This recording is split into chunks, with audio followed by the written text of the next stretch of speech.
Buenas noches a quienes nos acompañan en esta sala virtual de Zoom y también buenas noches a quienes nos escuchan y nos puedan seguir en la plataforma de la red social de Facebook.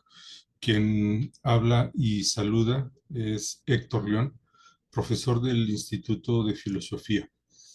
De tal modo que antes de dar una explicación general, quiero saludar y agradecer a quien me acompaña en esta sesión, en esta ocasión, para presentar una ponencia al doctor Rafael Ambriz. Rafa, buenas tardes, buenas noches. ¿Qué tal? Buenas noches a todos.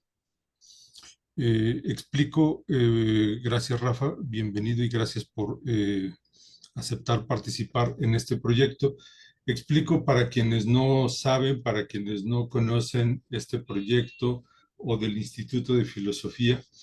Estamos en nuestra sexta conferencia del Seminario de Problemas y Dilemas Filosóficos Contemporáneos en el ciclo 2025. La conferencia, la ponencia que presentará el doctor Rafael Ambriz González está titulada con una pregunta: ¿es provechosa la filosofía para la medicina? Debo decir que este seminario, este ejercicio que realiza el instituto, tiene un conjunto de propósitos. En principio, el propósito fundamental es promover, divulgar la filosofía, particularmente en un país, en un contexto donde la filosofía no solo a veces es desconocida, es ninguneada, sino excluida de las aulas, de la formación de los profesionales. Y en ese sentido, la tarea que asume el instituto es su promoción, su divulgación y en algún sentido su defensa como un derecho registrado plenamente en la Constitución Política Mexicana. Esta sería como una consideración. Otra consideración es este espacio. Este seminario tiene la intención de presentar temas, tópicos, problemas de la filosofía que interesan a quienes son nuestros docentes, a quienes son nuestros egresados, a quienes participan en la comunidad del instituto en una suerte de divulgación de la filosofía. Este es el caso. El doctor Ambriz es profesor del instituto y ha hecho de la filosofía de la medicina, de la filosofía de la ciencia, de la filosofía de la psiquiatría, un objeto de su investigación y reflexión. En ese sentido, explico que la dinámica de este ejercicio es relativamente sencilla. A partir de un par de segundos, yo le concederé al doctor Ambriz González el espacio para que haga una exposición. Él tendrá tiempo estimado de 30 a 40 minutos para su exposición, después de lo cual me permitiré, en mi calidad de moderador, hacer un comentario, hacer alguna reacción. Y después de que tengamos esa reacción, podremos dialogar con quienes nos acompañan en esta sala virtual, a quienes les agradezco que estén presentes y a quienes nos sigan en la plataforma Facebook. Si alguien está en esta plataforma y tiene algún comentario, alguna pregunta, alguna reacción, sencillamente nos envía y con gusto leemos. Incluso confirmo que si tuviera interés en participar de manera permanente en este espacio, es tan sencillo como escribir a los canales del instituto y se les puede enviar una liga de Zoom. Sin más preámbulo, entonces reitero, la conferencia del día de hoy está titulada ¿Es provechosa la filosofía para la medicina?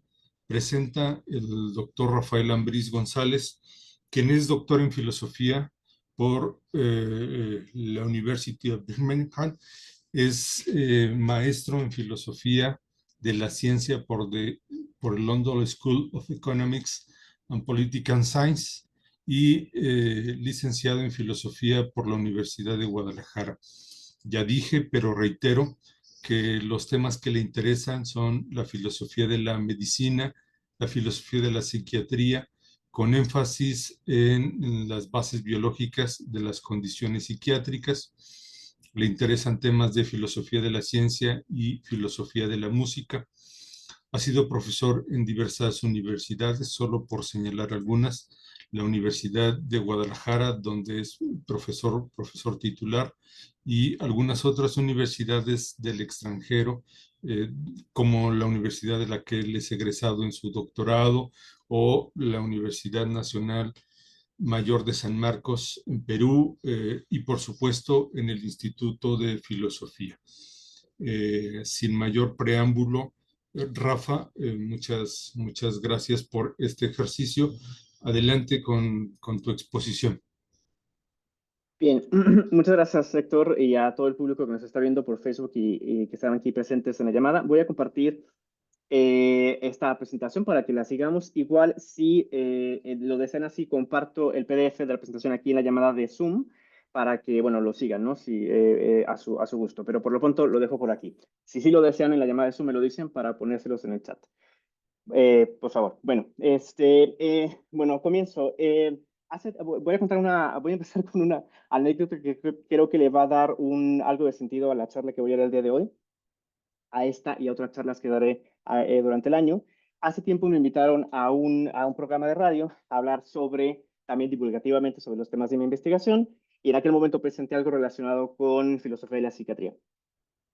Y uno de los comentarios de los escuchas, ya casi al final del programa, fue particularmente, digamos así, negativo en contra de lo que de mi participación en el programa. Un poco el comentario se quejaba de que cómo era, digamos, se quejaba de que un filósofo estuviera hablando sobre cuestiones de medicina, ¿no?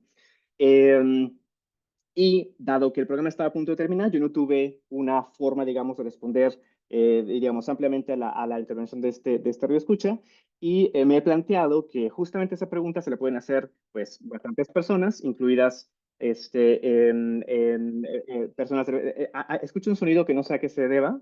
No sé si es que están alguien Son entrando. personas ingresando, Rafa, son personas Perfecto, ingresando perfecto. a la sala. Perfecto, entonces no me preocupo, muy bien. Bueno, entonces, no tuve tiempo para responder esa pregunta, pero me quedé pensando que puede haber pues, mucha gente que se pregunta lo mismo, ¿no? ¿Qué tiene que hacer un filósofo? ¿Qué es por qué un filósofo está hablando de medicina, ¿no? Yo creo que en aquel momento ese escuché un poco malinterpretó lo que yo estaba comentando. Eh, pero bueno, esta y otras charlas van a ser un poco para abordar aquella pregunta que en aquel momento me hizo ese escucha, que fue un poco, no demasiado amable con mi participación, ¿no? Y que además, bueno, es interesante porque permite ver cómo, bueno, aspectos de la filosofía y cómo la filosofía, pues, puede, digamos, abordar diferentes ámbitos digamos así, de la realidad, del mundo, lo que sea, ¿no? Y bueno, la pregunta de la pregunta de la charla es si es provechosa la filosofía para la medicina. Les adelanto que, desde luego, como filósofo, mi respuesta a esta pregunta va a ser que sí. Y bueno, un poco mi charla va a ser, está destinada a tratar de mostrar algunos casos para, bueno, convencerlos de que, al menos de algo, de algunas cosas que a continuación mencionaré, pues le es provechosa la filosofía para la medicina, ¿no? Y ya abordaré en un momento más a qué se refiere esto de provechoso o benéfico, como sea que se le quiera decir.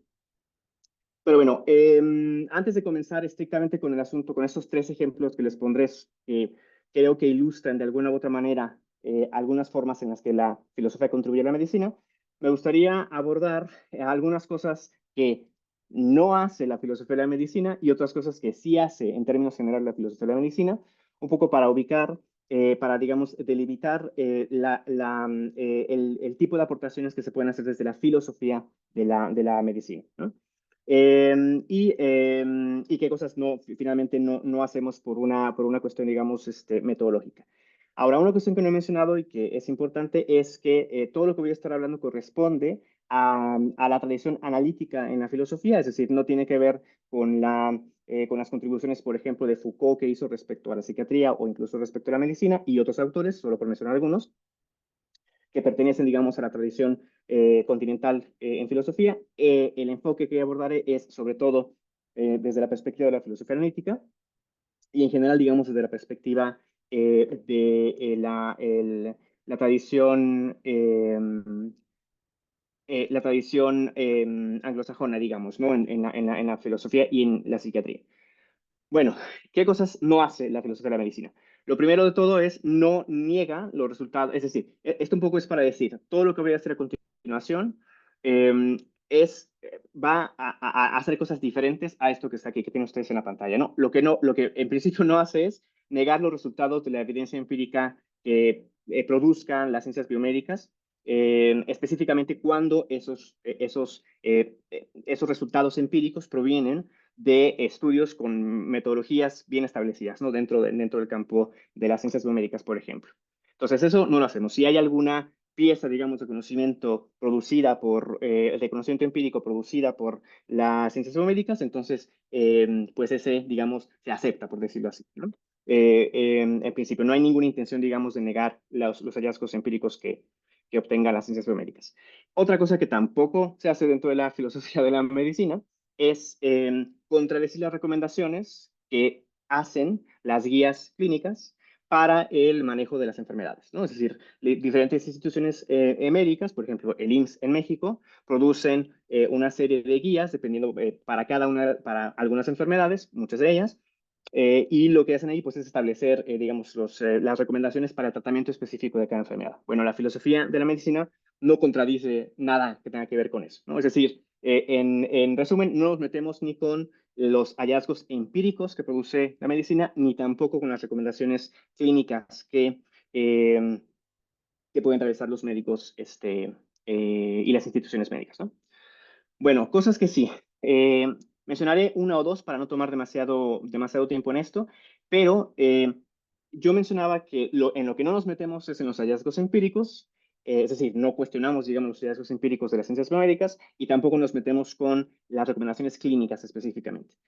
¿Qué cosas son las que sí típicamente analizamos y evaluamos? Pues son em, postulaciones que hace la medicina y que exceden o parecen exceder los hallazgos empíricos y las intervenciones propiamente clínicas, ¿no? Por ejemplo, hay una cuestión en su momento que fue, voy a poner esto como ejemplo, la postulación de la homosexualidad como una enfermedad en un momento en el que, digamos, no había bueno, en un momento que no hay, como tal, digamos, una base biológica característica y distintiva de la homosexualidad como lo hay para otras condiciones, ¿no? El cáncer, el asma, la diabetes, etcétera, ¿no? Y entonces, un poco más adelante, uno de los casos que abordaré tiene que ver justamente específicamente con la psiquiatría y cómo la filosofía y otras, digamos, disciplinas críticas, por decirlo así, de la medicina han señalado, pues, que en algunas dimensiones, digamos, la psiquiatría lo que hace es meterse más con cuestiones de tipo, pues, moral, ético, que con cuestiones propiamente, vamos, va más allá de cosas que nos parecieran propiamente médicas, por decirlo así. Entonces, en ese tipo de ámbitos se mete la filosofía de la medicina, sin duda. Eh, y otra que también es importante y que se realiza con frecuencia, analizar y evaluar postulaciones de la medicina, es decir, afirmaciones que se dan dentro de las ciencias biomédicas y dentro de la práctica clínica, que parecen inconsistentes, ¿no? Cuando un grupo de esas postulaciones o afirmaciones parecen inconsistentes o no informativas. Yo les voy a dar uno de los ejemplos que voy a abordar más adelante, tiene que ver con una serie de concepciones que globalmente no son demasiado informativas. Y bueno, ahí un poco la filosofía entra y en un momento usaré pues, qué tipo de contribución puede hacer la filosofía, ¿no? Y otras cosas, bueno, analizar prácticas médicas cuando esas prácticas plantean algún interrogante moral.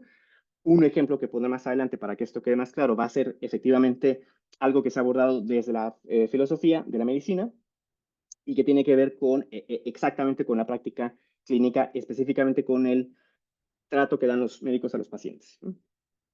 En la consulta como tal. Y bueno, otra cosa que se hace pues es evaluar los métodos mediante los cuales se obtiene la evidencia empírica, es decir, no negamos los hallazgos empíricos, pero sí, dependiendo del filósofo, digamos, uno puede cuestionarse sobre las maneras en las que la evidencia empírica reunida por las ciencias biomédicas se obtiene, ¿no? No pondré un ejemplo para no complicarnos más el asunto y para no extendernos demasiado, para no extenderme demasiado, pero bueno, esas son las cosas que hace. Ya en las preguntas igual puedo yo expandir en este ejemplo que acabo de mencionar. Ahora, bueno, dejando un poco claro algunas cosas que no hace la filosofía de la medicina y otras cosas que sí hace la filosofía de la medicina, un poco como una especie de advertencia o de, para que quede eso simplemente claro al principio, eh, quería yo exponer dos formas en las que creo que la filosofía es provechosa para la medicina, ¿no? Y una es que la filosofía ofrece soluciones teóricas o problematizaciones importantes a la medicina en una forma en la que la filosofía complementa el conocimiento de la medicina sobre la filosofía, perdón, sobre la salud y la enfermedad, ¿no? Eh, eh, eh, en un momento daré los ejemplos. Paso a la segunda forma en la que creo que puede ser provechosa la filosofía y explico un poco más. La segunda forma es que un postulado o teoría filosófica se implemente en la medicina, ya sea en la investigación, por ejemplo, en la investigación biomédica o sociomédica, o en la práctica clínica, ¿no?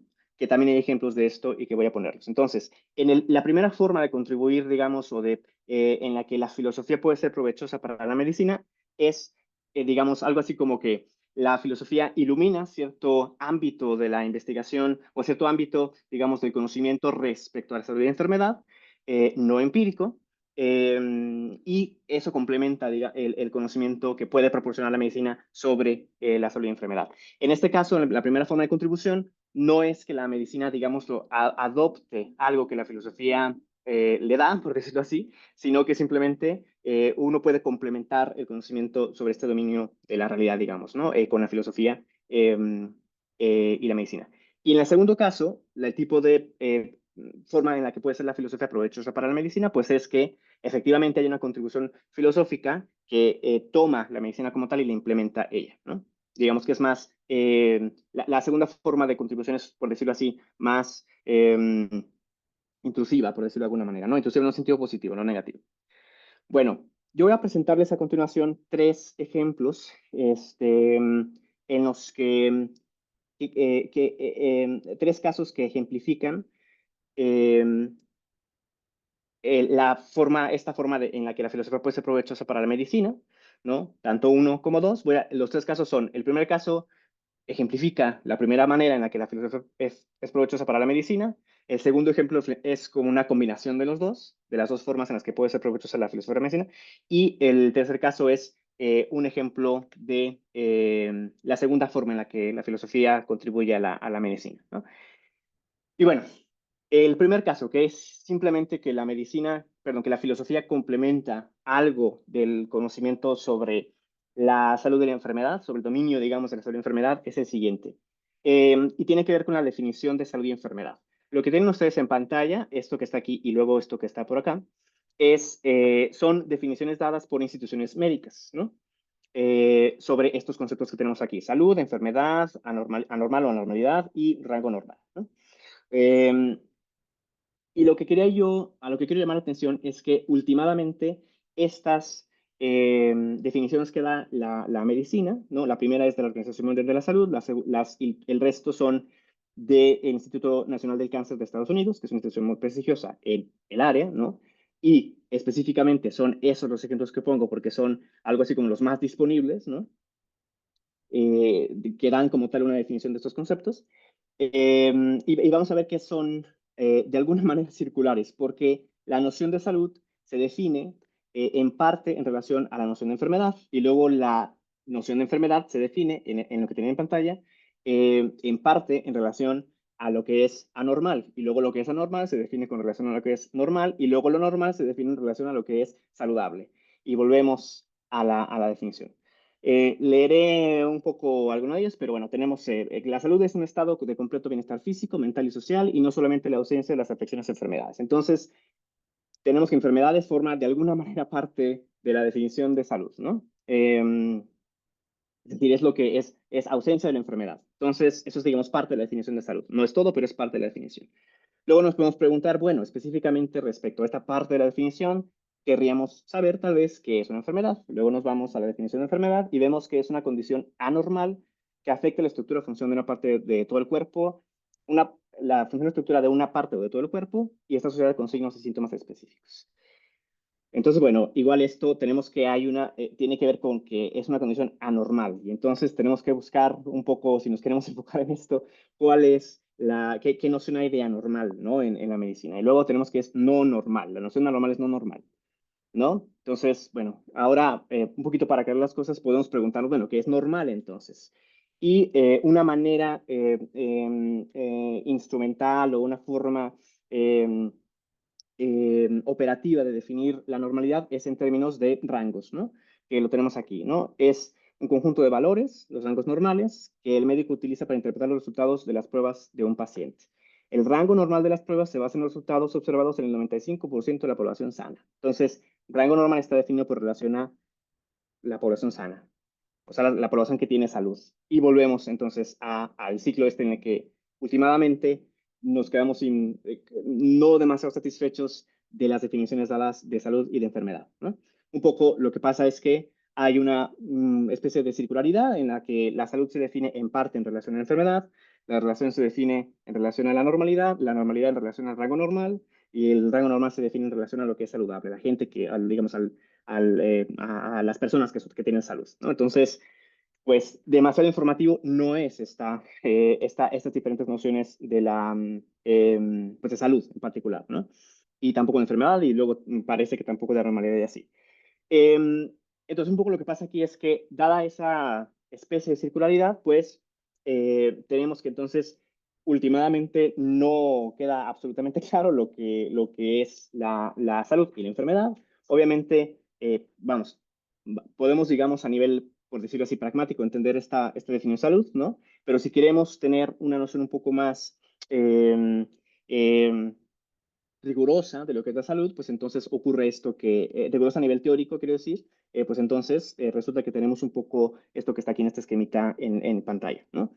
Entonces, bueno, ¿qué ha pasado con esto? A ver, una cosa que sucede es que tanto los médicos clínicos y los investigadores en la investigación biomédica y investigación sociomédica y otras investigaciones relacionadas con la salud, comparten con los filósofos pues el interés en un cierto dominio de la realidad, que es pues el dominio de la salud y la enfermedad, ¿no?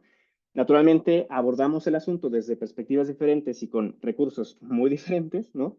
Pero el punto es que, digámoslo así, que quizá los médicos, tanto los clínicos como los investigadores, pues dan estas definiciones pues porque son operativas, porque les permiten tener, pues, digámoslo así, como un manejo, digamos, pragmático de lo que sea que tengan que abordar respecto a la salud y enfermedad. Y por eso, pues digamos, no son exactamente cristalinos conceptualmente hablando, ¿no? Y esto no parece ser un problema para la medicina, seguramente, porque pues un poco lo que importa, o una de las cosas que importan, pues es el cuidado de la salud el cuidado de la salud y el mejoramiento de la enfermedad, ¿no? Entonces, mientras hagan eso, mientras últimamente resulte que eso hacen, pues entonces, eh, pues da igual, ¿no? La transparencia, digamos, conceptual.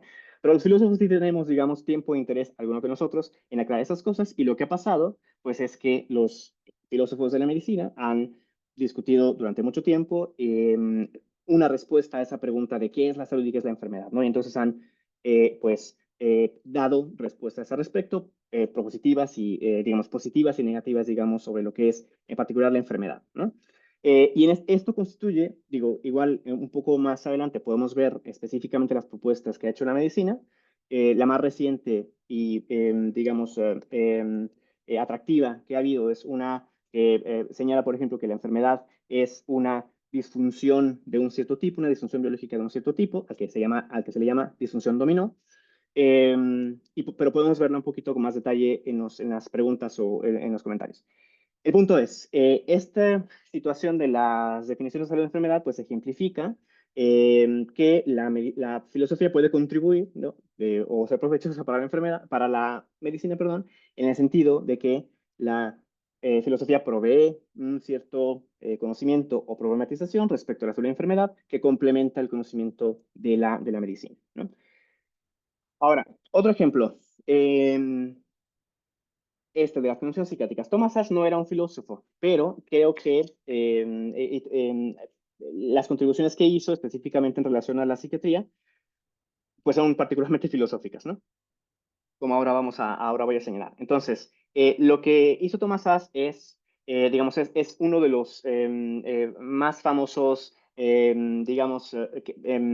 iniciadores del movimiento antipsiquiatría de los 60, 70, ¿no? De mitad del siglo XX. Eh, y prácticamente lo que Thomas Sachs defendía era que esta idea que se inventaron los psiquiatras de que hay enfermedad mental, pues es nada más que un mito, ¿no? Es una creación, digamos, de los psiquiatras, ¿no? Que realmente es lo que él arguye. Las condiciones psiquiátricas, la esquizofrenia, la depresión, etcétera, no son enfermedades, ¿no? Son cualquier otra cosa, pueden ser afectaciones psicológicas derivadas de cualquier situación psicosocial, pero no son enfermedades, según la postulación de Sass, ¿no? Entonces, un poco el argumento resumido y esquematizado que presenta Sass es el siguiente, ¿no? Lo podemos ver para que nos demos cuenta que hay filosofía aquí, a pesar de que Thomas Sass pues, fue un psiquiatra, ¿no? No un filósofo de profesión, por decirlo así. Entonces, Thomas Sass parte de esta idea de que la enfermedad corporal es el paradigma o modelo básico de la enfermedad, ¿no? La enfermedad corporal refiriéndose a condiciones como el cáncer, la neumonía, la tuberculosis, este tipo de condiciones, que son afectaciones orgánicas, digamos, ¿no? Por lo tanto, si las enfermedades mentales cumplen con los criterios de enfermedades establecidos por ese paradigma de la enfermedad corporal, pues pueden considerarse reales. Eh, Ese paradigma de las enfermedades orgánicas, involucra una desviación de la estructura y funcionamiento anatómico o fisiológico del cuerpo, ¿no? Los que son de esas estructuras y funcionamientos normales. Eh, y esas desviaciones se definen biológicamente, ¿no? Y luego lo que nota Sass es que la evidencia empírica, hasta ese momento, sugiere que las enfermedades mentales, entre comillas enfermedades, no involucran una desviación biológica, estructural o funcional, ¿no? Por lo tanto, pues no cumplen con el criterio de lo que es, de lo que cuenta como una enfermedad y en consecuencia, pues esas condiciones, las que son llamadas enfermedades mentales, no son enfermedades, ¿no? Porque pues, no cumple con ese requisito de lo que tiene que ser una enfermedad. Ahora, el punto aquí es que, digo, más allá de si el argumento es en el presente convincente o no, para muchos no lo va a ser, eh, el punto al que quiero llamar la atención aquí es que lo que está haciendo SAS es no propiamente simplemente dar un criterio metodológico digamos, para que lo sigan los psiquiatras y digamos, observen el dominio de estudio que tienen, ¿no? Aquí un asunto es que, eh, si se fijan un poco lo que está haciendo SAS es establecer o proponer cuál es la naturaleza de la enfermedad, ¿no? Al menos una dimensión de la naturaleza de la enfermedad. Y la enfermedad, en esta concepción, pues no es ninguna otra cosa que una desviación de la normalidad biológica, digamos, ¿no? Eh, pero un poco, si se fijan, esto de la naturaleza de las enfermedades, pues no se establece de forma observacional, no es empírico, no lo ves. Uno no ve, no puede uno ver qué es la enfermedad, tal como lo está proponiendo, qué es lo que está proponiendo SAS. Aquí la enfermedad es una desviación orgánica, bla, bla, bla. Eso no se observa. Lo que observan los investigadores y los clínicos, pues son casos de enfermedades, ¿no? Observan el caso de Pedrito, que viene con tales y cuales síntomas, etcétera, pero no observan qué es la enfermedad. Y lo que está proponiendo aquí SAS es un argumento que al menos presupone lo que es una enfermedad, ¿no? Entonces, un poco, digamos, un punto que no se establece de forma empírica, se establece pues a priori por consideraciones no empíricas, ¿no? Y bueno, pues esto constituye un trabajo filosófico y en el caso digo, más allá, digamos, de los efectos prácticos que haya tenido esta intervención, esta, digamos, concepción de SAS respecto a la psiquiatría, lo cierto es que, pues, sí abre una discusión importante que sigue siendo aún hoy en día una de las discusiones más importantes en la filosofía de la medicina y de la psiquiatría, que es, pues, cuál es la naturaleza de la enfermedad, ¿no? Y basándonos en esa pregunta, pues una pregunta subsecuente sería si las condiciones psiquiátricas constituyen ejemplos de enfermedad. Lo más aceptado actualmente es que a la mayoría de ellas, perdón, no la mayoría, muchas de ellas lo son, otras pues parece que no entrarían, digamos, dentro de eh, lo que cuenta como enfermedad, ¿no? Pero entonces, este ejemplo es un ejemplo de cómo eh, hay una especie de contribución filosófica, aunque desde dentro de la psiquiatría, pero filosófica, eh, que tiene que ver con complementar el conocimiento médico y al mismo tiempo hay un intento de implementar esto en la medicina, ¿no? En la psiquiatría en particular, ¿no?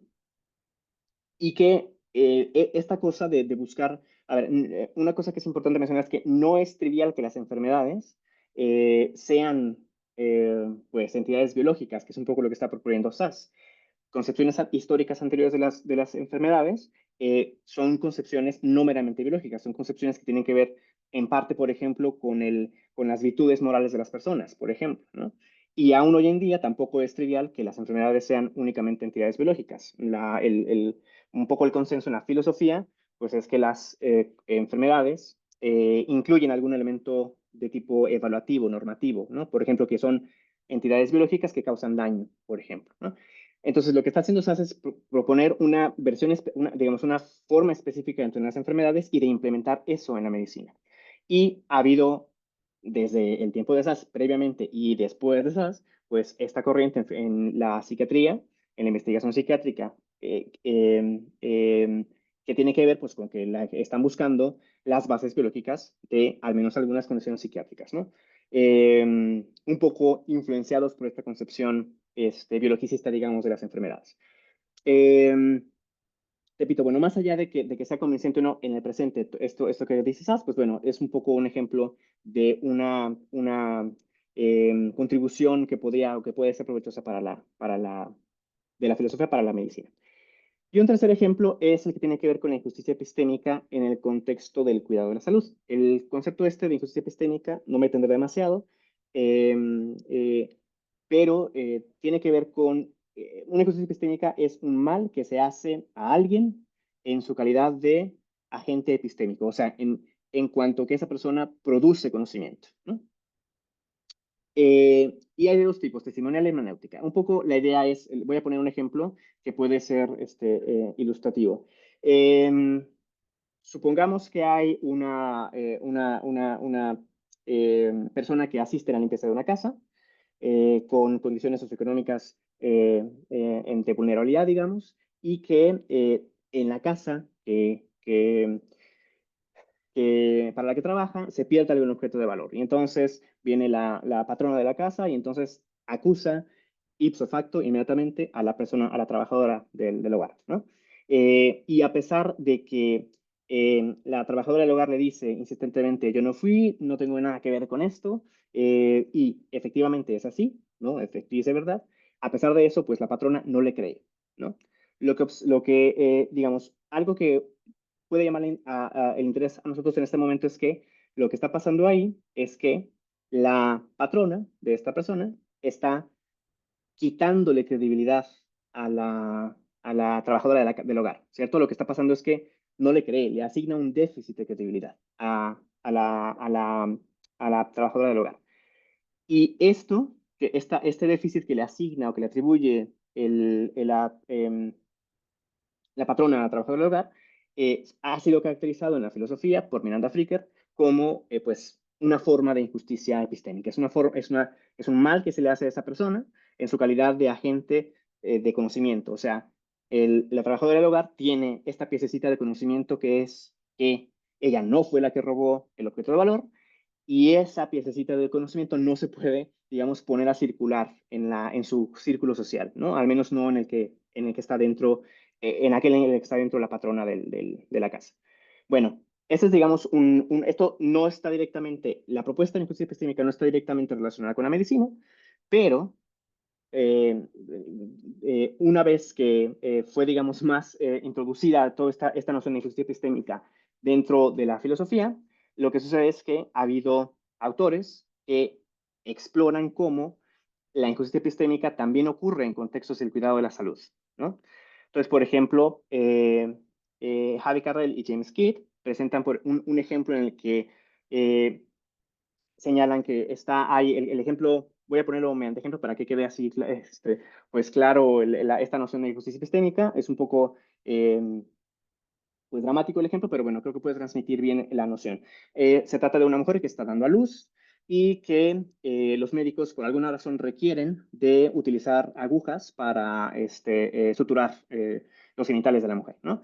Y lo hacen sin ningún tipo de anestesia. Ese es el ejemplo, ¿no? Y lo que sucede es que, bueno, la mujer pues grita de dolor, se lamenta, digamos, del dolor fuertemente, pero nadie en la habitación parece, en la habitación del hospital parece digamos, creerle a la mujer que, o tomársela en serio de que efectivamente tiene dolor y que hay algo que hacer al respecto de eso, ¿no? Y lo que señalan Carrel y Keith, pues es que en esa situación está ocurriendo una instancia, un ejemplo de injusticia epistémica, ¿no? La mujer está produciendo una pieza de conocimiento, me duele, ¿no? Le duele a ella, eh, pero esa pieza de conocimiento no puede salir y tener efectos en el contexto social en el que está, ¿no? Eh, y así, entonces, un poco lo que ha pasado con esta concepción de la injusticia epistémica en el contexto del cuidado de la salud es, bueno, que eso, Carrel y Keith han observado que esa cosa que se estudió previamente en la filosofía y previamente en movimientos sociales anteriores, se presenta también en el cuidado de la salud, en el contexto del cuidado de la salud, ¿no? Lo que les di es un ejemplo nada más, hay varios ejemplos más que podemos discutir más tarde en los comentarios, pero bueno, el punto es que este ejemplo en particular es muy interesante porque esta concepción de Carrel y de Keith actualmente está, digamos, la idea es que se esté implementando. Primero, se esté observando empíricamente en qué situaciones ocurre injusticia epistémica en el Servicio Nacional de Salud de Reino Unido, ¿no? El NHS, así se llama en inglés, son las siglas en inglés, y es decir, hay un proyecto de investigación financiado por el gobierno del Reino Unido en el que Carrel y otros investigadores incluyen una parte empírica y una parte más teórica. La parte empírica tiene que ver con esto de observar los qué casos en los que potencialmente o realmente ocurre la injusticia testimonial y hermenéutica. Y teóricamente el objetivo, digamos, del proyecto de investigación pues es establecer un marco teórico que permita eh, aminorar los efectos de la injusticia epistémica en el contexto del cuidado de la salud o eliminarla, ¿no? Digamos que obviamente el objetivo sería eliminarla últimamente.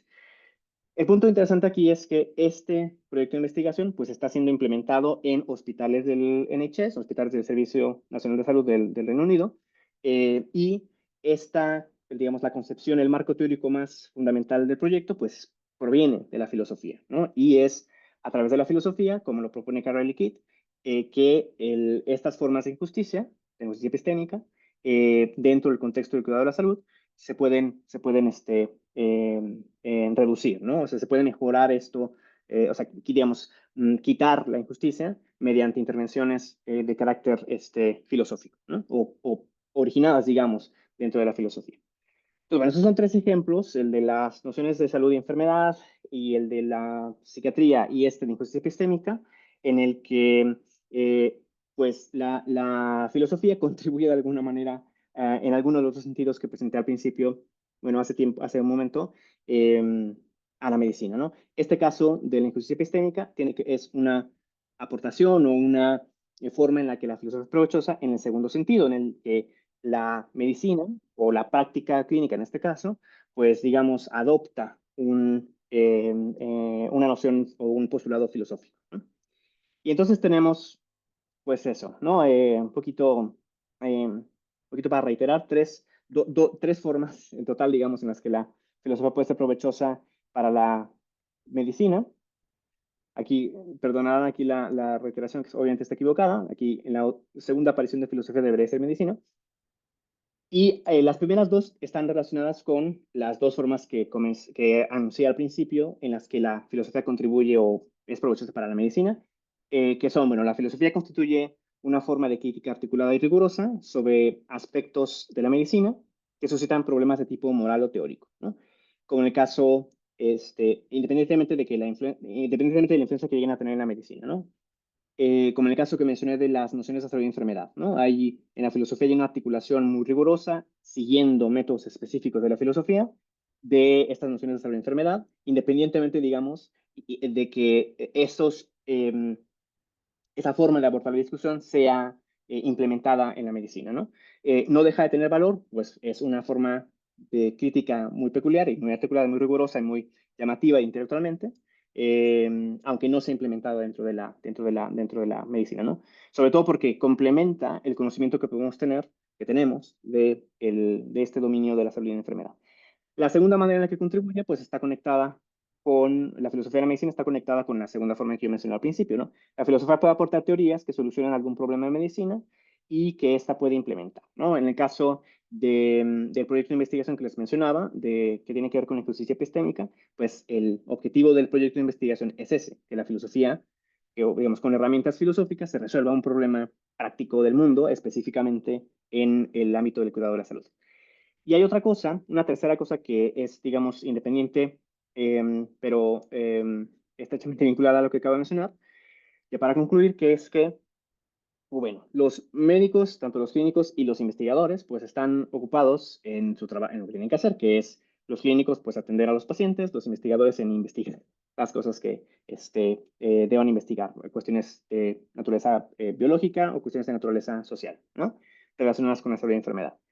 Em, y los filósofos tenemos tiempo para investigar otras cosas, ¿no? Especialmente aquellos que nos interesa la medicina, la filosofía de la medicina, pues podemos, digamos, si nos dedicamos profesionalmente a eso, pues tenemos, digámoslo así, al menos algunos, pues tiempo completo para pensar sobre esos problemas desde una perspectiva filosófica, ¿no? Y pues digamos que dado que tenemos esa oportunidad de pensar sobre estos problemas, pues justo puede ser que produzcamos conocimiento sobre este dominio de la salud y la enfermedad que complemente el conocimiento médico al respecto de ese dominio también, ¿no? Y bueno, pues eso es un poco lo que quería presentar. Igual, bueno, si hay algunas preguntas sobre clarificaciones o que les interesa que me extienda más en cierto punto, que puede ser que pasará muy rápido, pues bueno, estaré encantado de hacerlo. Bueno, muchas gracias. Muchas gracias, Rafa, por esta exposición. Explico y reitero para quienes se han incorporado a la sesión. El doctor Rafael Ambriz ha presentado una exposición. Esta exposición está titulada ¿Es provechosa la filosofía para la medicina? El momento que ahora toca es que tomaré la palabra para decir una reacción frente a la exposición que él nos ha presentado, para que después podamos, quienes nos acompañan en esta sala y quienes nos siguen y escuchan en la plataforma Facebook, dialogar con él a partir de este planteamiento. Bueno, Rafa, lo primero que yo podría decir es que reconozco y agradezco una exposición no solo ordenada, clara, sino didáctica, ¿no? En el sentido de que nos vas presentando una exposición y además vas ilustrando con muchos ejemplos. Esto es importante, particularmente para quienes no tienen o formación médica o formación filosófica o ambas, ¿no?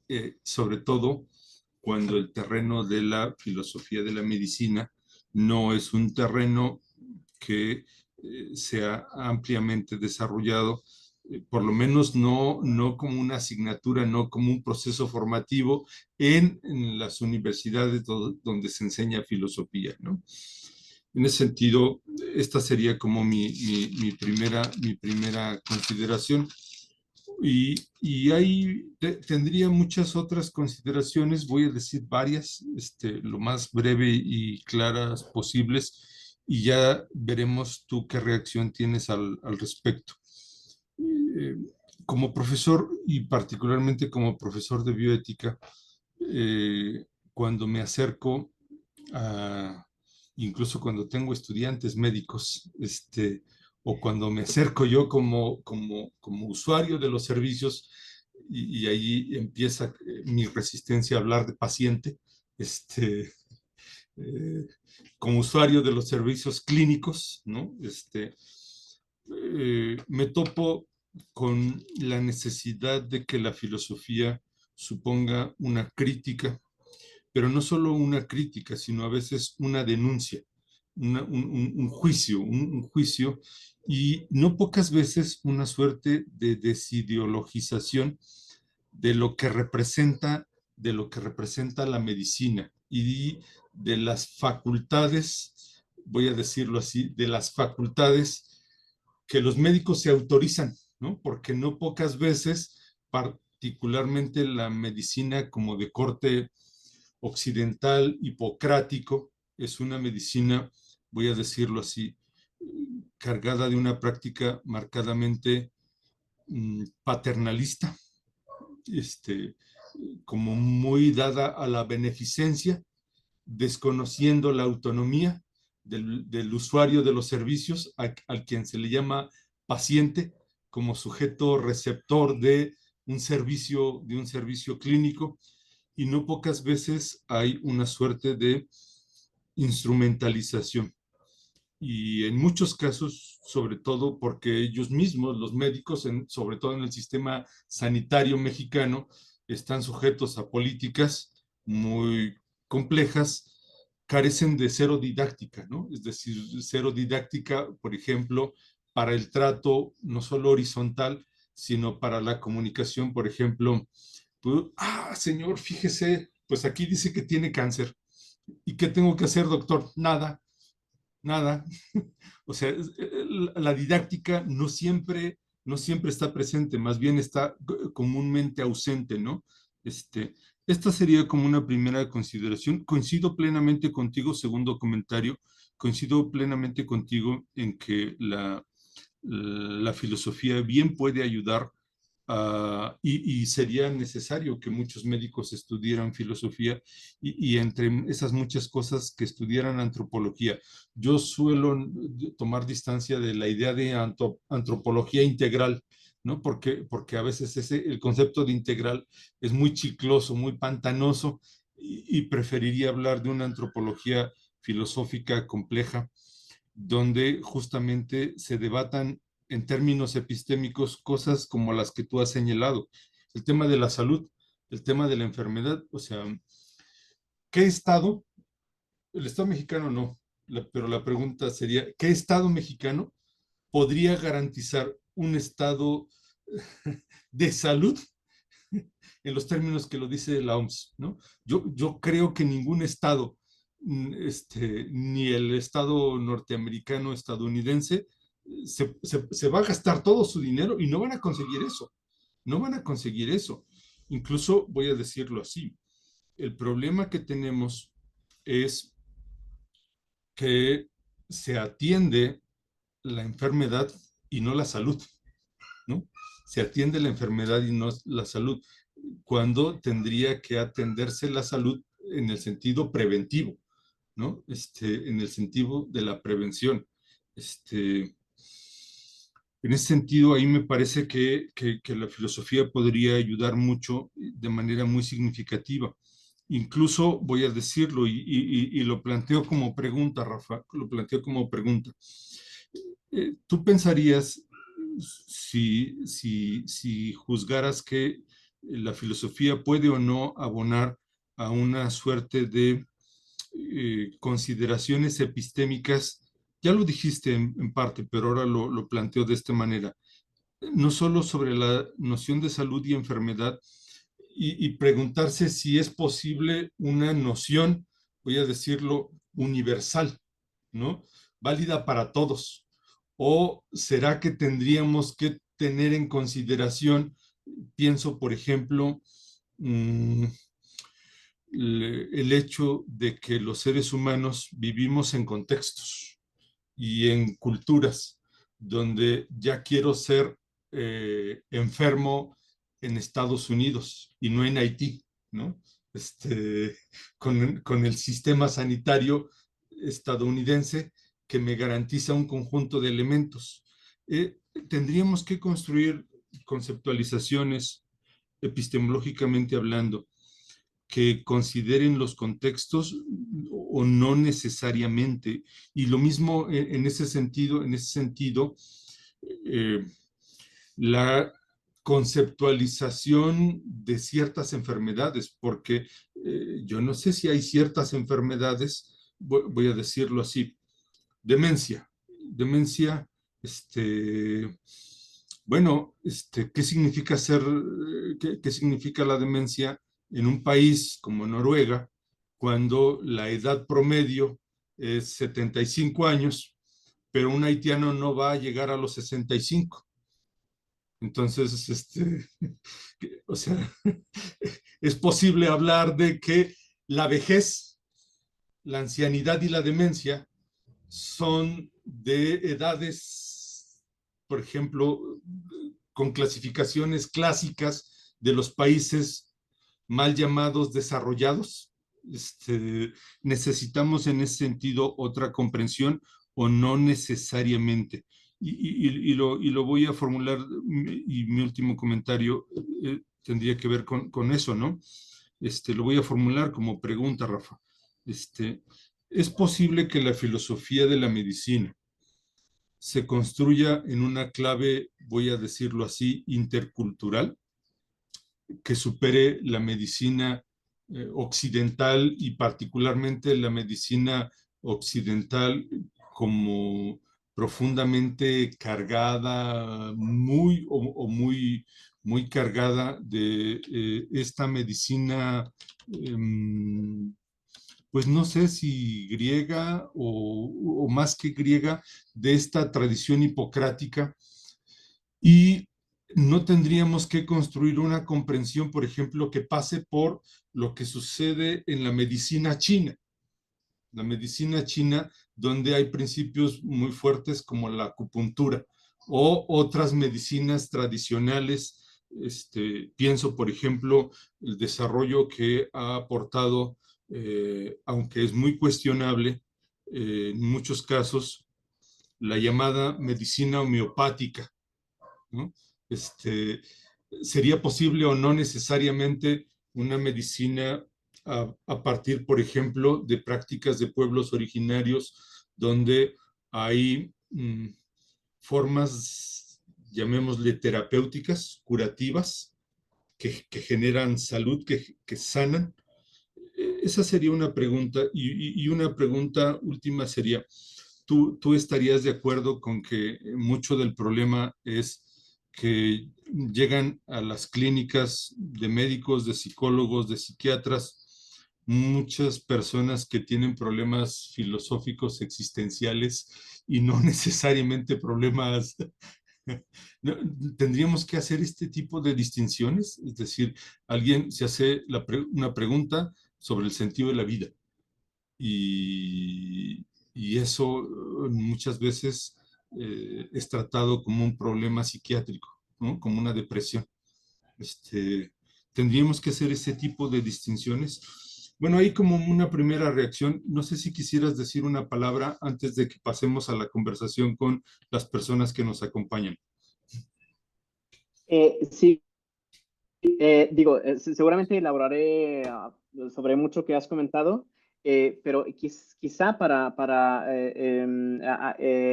escuchar las voces, si hay alguien que quiera comentar, y bueno, que haga el comentario, y bueno, ya igual abordo cosas de las que dijiste y del comentario nuevo, ¿no? Y también dejé la presentación en el chat de aquí de la llamada de Zoom para quien quiera descargarla y seguirla individualmente, pues está, ¿no? Entonces, no sé si igual hay una pregunta, comentario de alguien más y igual ya veo cómo abordo tanto lo que comentaba Héctor como el nuevo comentario del público, si es que hay, ¿no? Tanto aquí como en Bueno, Facebook, si es que hay algún comentario por ahí. si estás de acuerdo, voy a descargar la presentación que Ujú, has hecho, y en ese ujú. sentido, si alguien además no logra descargarla o de que nos siguen en Facebook la necesita, la puede pedir a los canales del Instituto de Filosofía. y de acuerdo, ¿Mm? si quieres que procedamos en este otro esquema, podemos avanzar así. En ese sentido, yo les propongo a que quienes nos siguen en Facebook, a quienes saludo y agradezco, si tienen algún comentario, reacción, pregunta, pueden hacerlo. Y propongo, a partir de lo que sugiere el doctor Ambriz, quienes nos acompañan en esta sala, preferentemente si pudieran prender su cámara, si pueden prender su micrófono y vernos, levantar su mano física o su mano virtual para tener alguna reacción. Pregunto, ¿alguien tiene alguna pregunta, alguna reacción? Vamos a hacer un rol de o de dos intervenciones. Ahí ya estaría Rosa María como una intervención. ¿Alguien más tiene alguna pregunta además de Rosa María? ¿No? Bueno, mientras vamos escuchando a Rosa. Rosa, buenas noches. Gracias por acompañarnos. Adelante. Gracias, buenas noches, Héctor, y a todos, y gracias a ti, Rafael. Siguiendo también la reflexión de Héctor, frente a un Estado que administra la enfermedad, eh, el cuerpo creo que se convierte en el botín, ¿no? Mi pregunta hacia ti es si existe o consideras algo así como la filosofía del cuerpo, más allá de la filosofía de la medicina. ¿Qué diría la filosofía sobre un cuerpo que está totalmente instrumentalizado para fines muy concretos y que la medicina occidental al menos no le interesa darle salud, porque la enfermedad económicamente da mejores rendimientos que un estado de salud? Entonces, mi pregunta es sobre la filosofía del cuerpo, o si tienes alguna bibliografía al respecto. Pero, Sí, gracias, José María, por el comentario. Respondo esto igual y luego paso a a menos que haya una pregunta más, paso a los comentarios de Héctor. Deja ver si pregunto, ¿alguien más está aquí, de los que están aquí, tiene pregunta? Vamos escuchando a Delfín y después de esto reacciones globalmente. ¿Te parece? Ok. Adelante, profesor. Sí, buenas noches. Primero que todo, bueno, agradecerle al doctor Rafael por la ponencia de él. Y la verdad es que yo me quedo pensando todo lo que él ha dicho y sé que él tiene ciertas afinidades, ¿verdad? Pero yo sí quería hacer dos preguntas puntuales más que nada, porque el título de la ponencia es si es provechosa la filosofía para la medicina. Pero ahora yo la voy a invertir. Si es provechosa la medicina para la filosofía. ¿Por qué, doctor? ¿Considera usted que la medicina actual, eh, si se ha distanciado de la reflexión filosófica? No sé si está eh, captando la pregunta, porque no sé cómo sería en México, pero aquí en Panamá, ese sentido filosófico,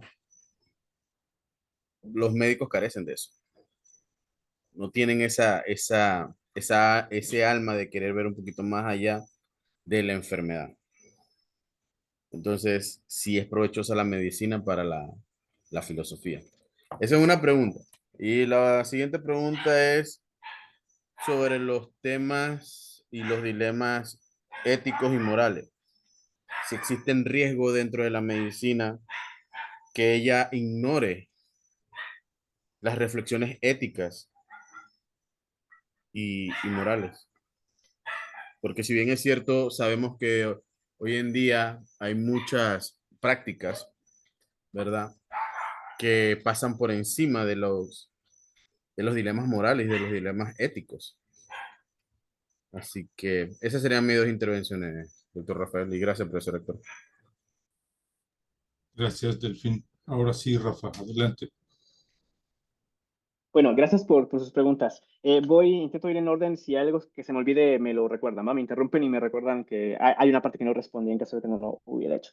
Bien, como comentaba al principio, lo que he hablado sobre todo está, digamos, cargado dentro de la tradición analítica en filosofía. Dentro de esta tradición en particular, no, digamos, lo más acercado a algo como una filosofía del cuerpo es algo que ha elaborado recientemente Javi Carrel, que es una de las autoras que mencioné yo en la presentación.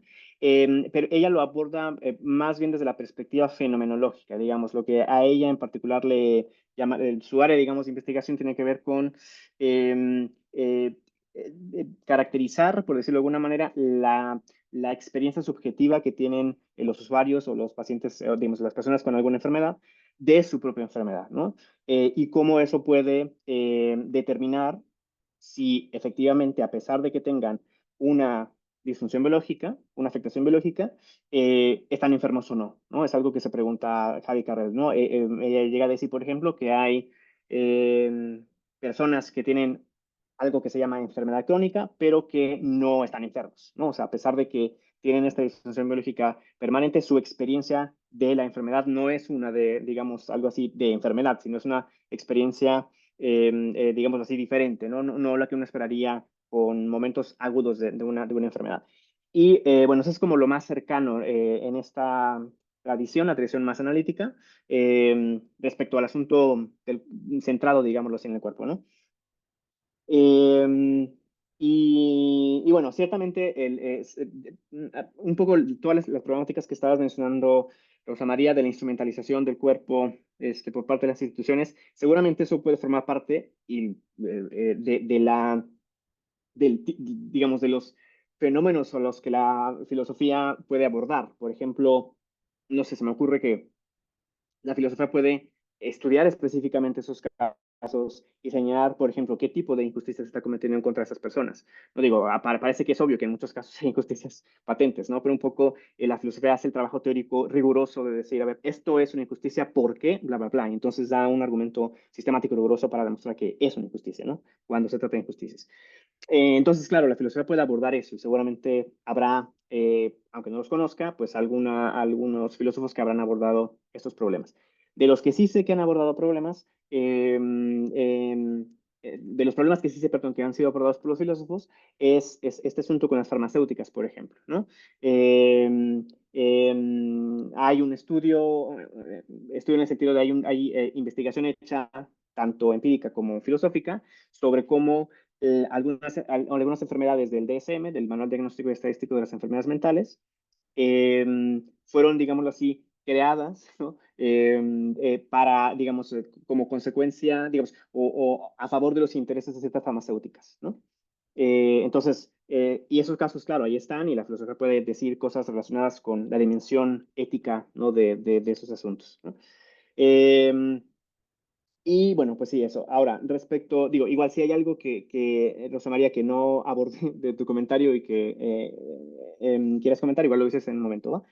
Y respecto a lo que comentaba Delfín, yo quería, eh, ciertamente lo que voy a decir está muy dentro de la manera de abordar la filosofía dentro de la tradición analítica, pero yo diría que hay un aspecto en el que yo creo que la filosofía ha sido y es muy provechosa para la filosofía, y es el, el apego que tiene al menos una parte de la medicina a trabajar con base en evidencia, ¿no? Digamos, la llamada medicina basada en evidencia. Un poco la idea es que eh, las intervenciones que se recomiende hacer con las personas que están afectadas por alguna enfermedad y las intervenciones a nivel epidemiológico, o sea, a nivel, digamos, macro, tienen que estar apoyadas por evidencia que señale que esa es la mejor intervención, ¿no? En comparación con otras intervenciones, por ejemplo. O que tiene que haber evidencia de que cierta intervención funciona, es efectiva o no, ¿no? Entonces, digamos, um, esa actitud, por llamar de alguna manera, de proceder basado en evidencia, en el caso de la medicina, evidencia empírica, ¿no? Creo que le viene bien a la filosofía, ¿no? En general viene bien en la vida, pero a la filosofía creo que le viene bien esto de, pues eso, hacer, digamos, proceder basados en la evidencia, ¿no? Si uno va a hacer un argumento, pues ese argumento debería estar fundado en evidencia tanto empírica como no empírica, ¿no? O sea, evidencia, digamos, a priori, por decirlo así. Entonces, esa es una forma en la que yo creo que la medicina contribuye, no contribuye, digamos que puede ser provechosa, dejarle algo de provecho a la filosofía si uno se toma esta actitud médica, ¿no? Específicamente en la investigación. Y, pero ciertamente digo, un poco aquí el asunto es, por supuesto, qué entiende uno por filosofía, ¿no? Para determinar si efectivamente los médicos siguen haciendo o hacen filosofía, ¿no?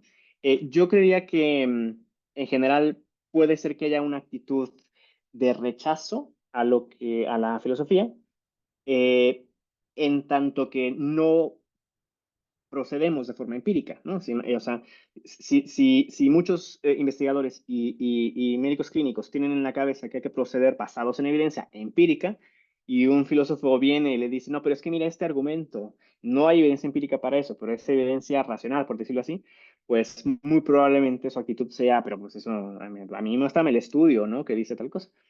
Entonces, bueno, en ese sentido, ahí podría haber un área, digamos, de roce entre la filosofía y la medicina, o al menos algunos o muchos médicos y los filósofos, ¿no?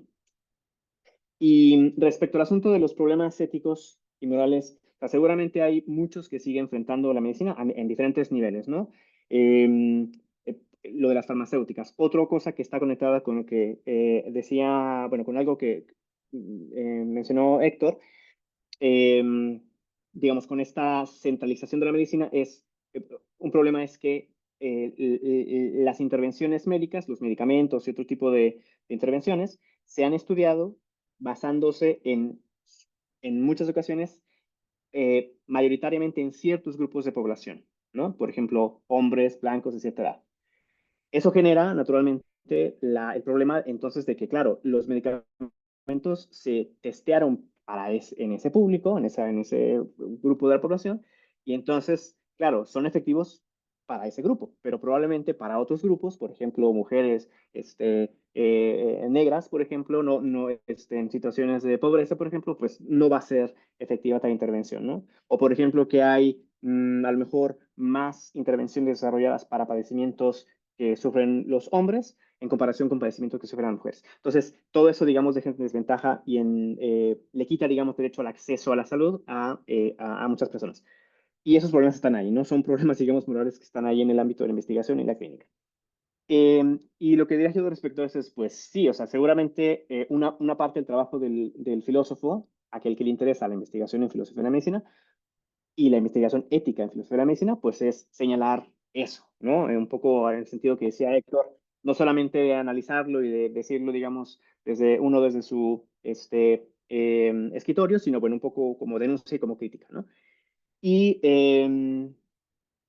no me queda, pero claro, o sea, simplemente la investigación y las farmacéuticas, pues pueden seguir haciendo eso en el sentido de que pueden ignorar, digamos, ¿no? O sea, que lo que hacen está mal, no pueden simplemente les puede dar igual, pues, ¿no? Que lo que hagan está mal o no, ¿no?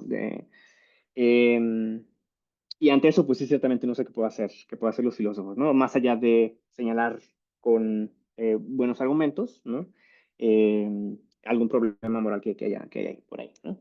Pero bueno, un poco aprovecho también para comentar algunas cosas respecto a lo que mencionaba Héctor.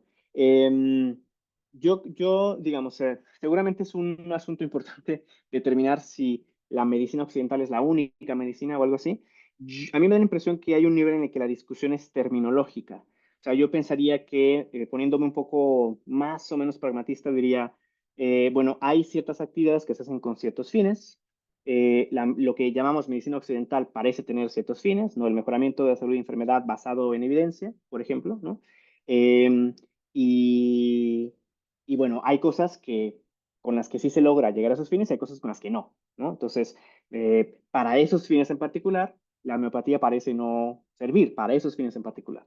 Pero puede haber otros fines que la gente que usa la homeopatía, pues quiera, digamos, seguir, ¿no? Entonces, digamos, independientemente de si llamamos o no medicina a otras prácticas terapéuticas que no son occidentales, yo creía que un poco el asunto se vuelve terminológico cuando uno lo ve de esta manera, ¿no? O sea, pues depende de los fines que tengan las intervenciones terapéuticas, pues, ¿no?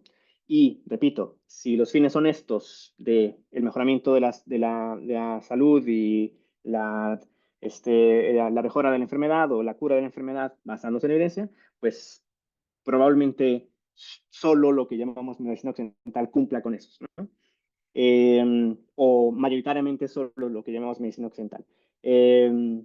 Y ya otra cuestión es si queremos utilizar el término medicina para otras formas de intervención terapéutica que pueden cumplir otros fines, ¿no? Por ejemplo. Pero un poco relacionado específicamente con la charla de hoy, pues lo que diría es, bueno, la filosofía puede hacerse sus cuestionamientos, ¿no? Y plantear con recursos propiamente filosóficos. En este caso lo que hice fue más o menos aludir un poco a una forma, digamos, pragmatista de abordar el asunto. Bueno, con esos recursos, dar respuestas que pueden hacerse los médicos en algún momento, ¿no? Sean propiamente clínicas o de investigación o complementarias, ¿no? Y bueno, ese sería un poco mi comentario. Igual por ahí hay algunas otras cosas, mencionas algo sobre el asunto epistemológico. Hay, por ejemplo, esta idea, digo, voy a decirlo rápido, no es importante, no es demasiado importante los detalles, pero hay un tipo de estudio clínico que se llama estudio controlado autorizado, ¿no? Que se considera como digamos, un tipo de estudio que demuestra que hay una relación causal entre una intervención y un cierto efecto, ¿no? Puede ser un medicamento, puede ser otro tipo de intervención que se esté testeando en el estudio. Y la concepción dominante es que ese estudio demuestra causalidad entre la intervención estudiada y el efecto observado cuando hay ciertas circunstancias ahí estadísticas y observacionales, ¿no? El punto es, ha habido autores que justamente o sea, lo que dicen es, filósofos quiero decir, que lo que arguyen es que, que no hay, que contrario a lo que se asume en la investigación biomédica, los estudios, estos controlados territorializados, no demuestran ipso facto solo porque tienen un efecto, digamos, porque hay un efecto observado, no demuestran la relación causal entre la intervención y el efecto observado, ¿no? Es decir, un poco la perspectiva de estos autores, específicamente de un autor que se pide Worrell, pues es que no deja de tener, o sea, no deja de, es decir, el estudio de control autorizado no muestra ipso facto una relación causal entre las dos cosas que mencioné, ¿no? Y pues esto da pie a una serie de críticas a la forma en la que la medicina contemporánea reúne su evidencia empírica, ¿no? Ciertamente, estas críticas, como les decía yo al principio, la crítica no es, entonces nada de la evidencia de la medicina sirve ni nada, no, es más bien como si se piensa que el estudio control autorizado muestra en automático una relación causal cuando hay un efecto observado con cierta naturaleza, pues parece que eso no es el caso, ¿no? A pesar de que en la forma en que se implementa en la investigación y en la clínica, digamos, los resultados de ese estudio, pues sean exitosos, ¿no? A pesar de eso, pues esta idea de que demuestran causalidad, pues no parece ser verdadera, ¿no? Pero bueno, un poco ese era el comentario que quería hacer. Igual si queda alguna cosa por ahí que quieran más abordar Rosa, María, Delfino o Héctor, sobre sus comentarios previos, me lo dicen, ¿no? Gracias, Rafa. Quiero proponer que si quienes nos acompañan en la plataforma Facebook tienen alguna reacción, pregunta o comentario, escriban y con gusto leemos aquí sus comentarios. Y propongo que quienes nos acompañan en esta plataforma de Zoom, si están de acuerdo, hacemos una segunda ronda de intervenciones en ese sentido. En esa segunda ronda pueden tener cabida, por supuesto, reacción, réplica de Delfín, de Rosa. En ese sentido, les preguntaría a Jaime, Alicia, Ingrid, Álvaro, Pablo, Jorge, si tienen algún comentario, si tienen alguna valoración, levanten su mano física si es que tienen prendida su cámara y seguramente ahí podemos hacer una ronda y si no, su mano virtual. Bueno, ya se anotó el profesor Delfín, No sé si alguien más para que hagamos una ronda. Bueno, mientras alguien más se anota, vamos escuchando al profesor Delfín. Adelante. Sí, a ver, que yo quería profundizar un poquito más allá de lo teórico, sino en lo humano. ¿Qué papel juega la filosofía dentro del médico-paciente? ¿Hasta dónde el- la filosofía puede trastocar esa relación entre ellos dos? ¿Cómo usted considera eso? Eh, bueno, ¿respondo ya o Vamos viendo si alguien más. Pregunto, Rosa, ¿usted tiene alguna reacción, comentario frente al... Me espero. Gracias. Adelante, entonces. Vamos con esta reacción de Delfín, Rafa. Ok. Yo creo, bueno, el ejemplo que puse del proyecto que tiene que ver con injusticia epistémica, eh, creo que tiene que ver con lo que de lo que estabas hablando, de sí. Eh, Recordemos el ejemplo que puse fue de una mujer que está dando a luz y, bueno, necesitan intervenirla con agujas en sus genitales y grita dolor, dice me duele y no hay escucha, no se le escucha, o al menos si se le escucha, no se atiende a lo que está diciendo.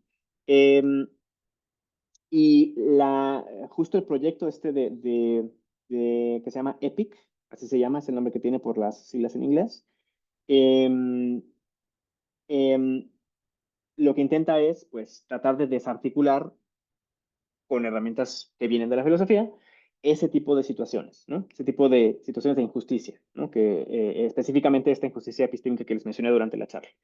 Y claro, ahí está un poco el llamado, por supuesto, ahí es que lo que en esa situación tendrían que hacer los médicos, pues es, y no solo los médicos, en el personal de salud, pues es atender a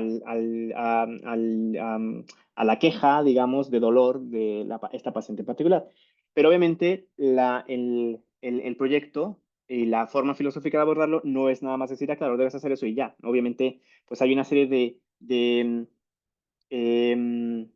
constreñimientos, por decirlo así, que de alguna manera llevan al personal de salud a tener esa actitud, ¿no? En México, no sé, ¿qué te gusta? A lo mejor me puedo imaginar la cantidad de pacientes que se tienen que atender en un día, por ejemplo, ¿no? Que es como el que sigue, el que sigue, el que sigue, el que sigue, el que sigue, porque si no colapsa aún más el sistema de salud, ¿no? Entonces, y claro que una intervención filosófica que quiera, digamos, tener esta implicación práctica de resolver o de desarticular, digamos, estos casos, pues tiene que tomar eso en consideración. En particular, el proyecto digamos, se desarrolla en Reino Unido. En el sentido de la saturación de pacientes, no es demasiado diferente el sistema de salud británico que el mexicano, específicamente en relación a la saturación de pacientes. Y un poco, pues ahí la idea es, en el caso particular de este proyecto, dar herramientas desde la fenomenología, ¿no? Para disminuir eh, los efectos de esta injusticia, ¿no? Disminuirlos en el sentido de prevenirlos, o sea, que no ocurra, y que se ocurren, pues, sean menos de los que actualmente, de los efectos que actualmente tiene en la medicina, en la práctica clínica actual, ¿no? Y bueno, ahí está, esa es una forma, ¿no? La que creo que la filosofía puede decirte, a ver,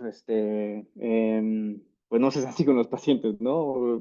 Y seguramente, claro, puede estar, digo, lo estamos viendo ahora del lado de las injusticias que pueden ocurrir en contra de los pacientes, pero seguramente también habrá injusticias que se pueden cometer en contra del personal de salud, ¿no? Probablemente los casos al inicio de la pandemia del COVID en México, pues no sé, que ocurría que algunas personas rociaban con alcohol al personal de salud que veían salir de los hospitales, por ejemplo, ¿no? Pues eso entonces, digo, ese es un ejemplo nada más, seguramente habrá muchos otros que también incluyan algún nivel de injusticia para el personal de salud y que también la filosofía puede hacer alguna contribución tanto conceptual como práctica derivada del análisis, digamos, teórico, por decirlo así, ¿no? Eh, y bueno, eso, y el mero hecho de que parte de la filosofía, pues, sea la ética, ¿no? Pues ya nos dice que, claro, para a muchos que estamos interesados de forma directa o indirecta en la ética, pues nos importa pues que, que haya bien en el mundo, ¿no? Lo que incluye que haya bien con los pacientes y los médicos, ¿no?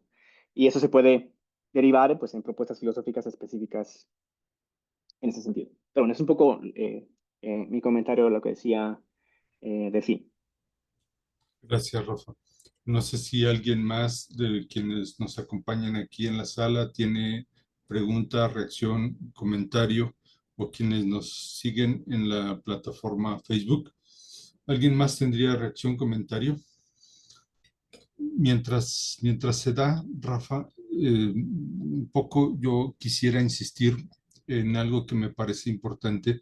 Cuando yo te preguntaba si era posible una filosofía de la medicina en clave intercultural, personalmente no estaría de acuerdo contigo en que hay una solución práctica, ¿no? ¿Por qué? Porque pienso que si lo planteamos en términos metafísicos, entendiendo la metafísica como la pregunta por la realidad, que sea la realidad,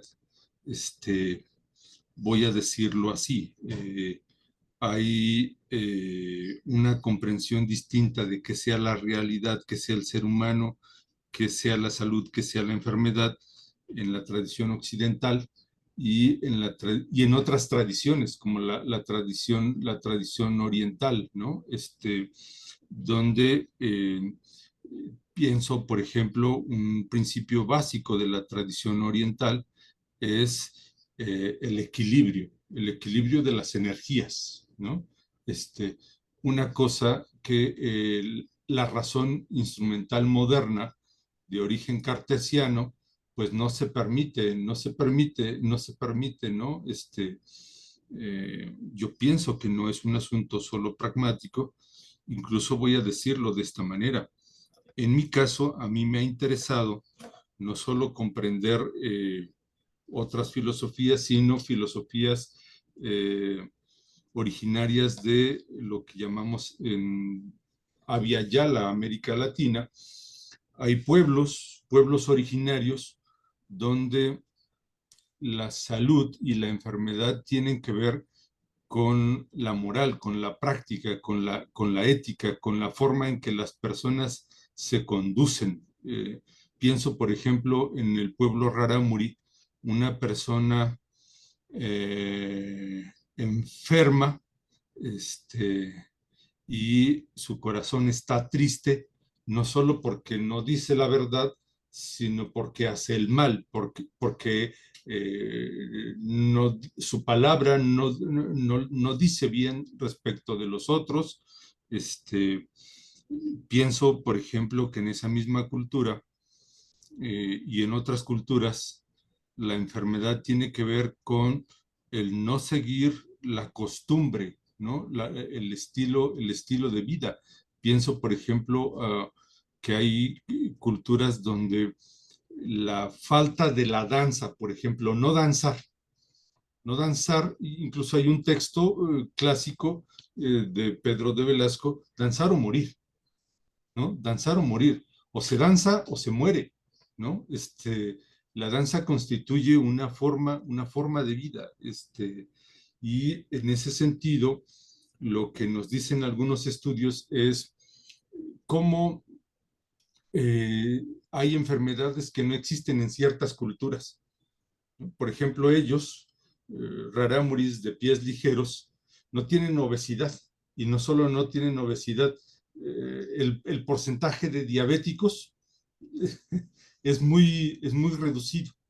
Y si eso lo trasladamos a otras culturas, donde la base de la alimentación es básicamente maíz, frente a lo que estamos es, por lo menos esa es mi perspectiva, ese rato la formulaba como pregunta, ahora como valoración, es de la exigencia de la necesidad que tenemos de una comprensión intercultural, incluso podría ir más allá, que es como el posicionamiento político que tengo, de una comprensión decolonial.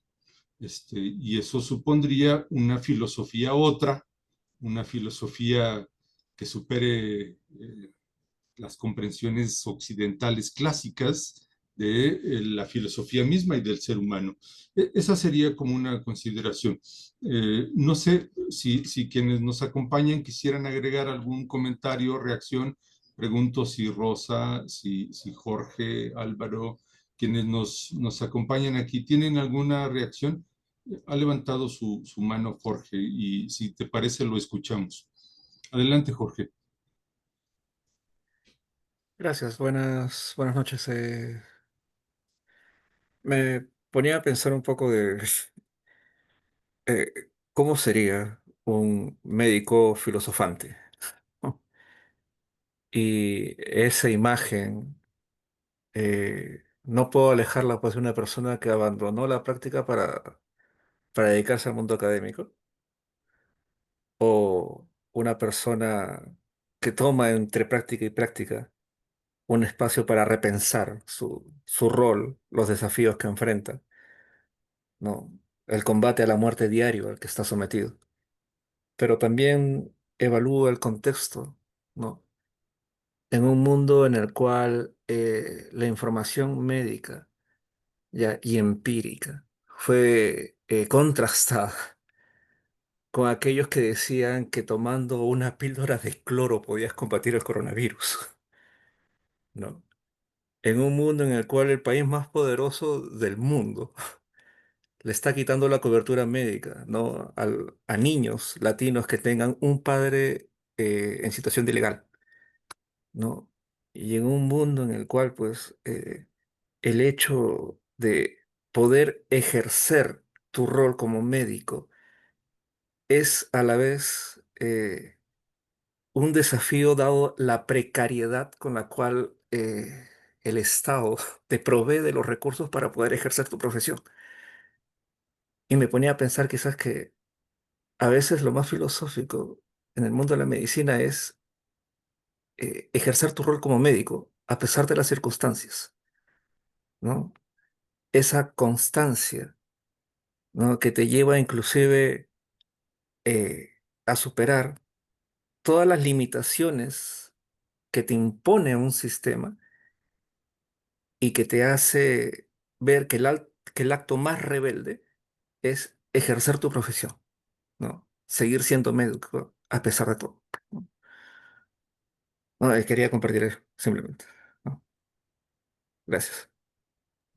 Gracias, Jorge. Y muy interesante, ¿no? Porque sobre todo cuando esto que dices se vive, se padece en un sistema sanitario como el mexicano, que instrumentaliza a su vez al médico, ¿no? Que lo somete a lógicas, por decirlo mínimo, profundamente capitalistas, ¿no? ¿Cuántos médicos no vemos que tienen que llegar a su consultorio en el IMSS, en el ISSSTE, y sacan de su mochila sus propios recursos para practicar la clínica, ¿no? Y resuelven porque el sistema sanitario es incapaz de proveerles de los básicos, ¿no? O sea, gracias por el comentario. Rafa, no sé si quieres reaccionar. Sí, sí, sí. Bueno, un poco respecto, voy en orden primero lo que comentaba Héctor, luego lo que comentaba Jorge. Mi idea que comenté respecto a esto de los cines y así, y tiene que ver con lo siguiente, o sea, podemos tomar el ejemplo tanto de esta medicina oriental que tiene que ver con energías, o el ejemplo de los rarámuris, ¿no? Que mencionabas, este, que tiene que ver con aliviar el corazón y cosas así. Si lo entendí mal, me corriges, ¿va?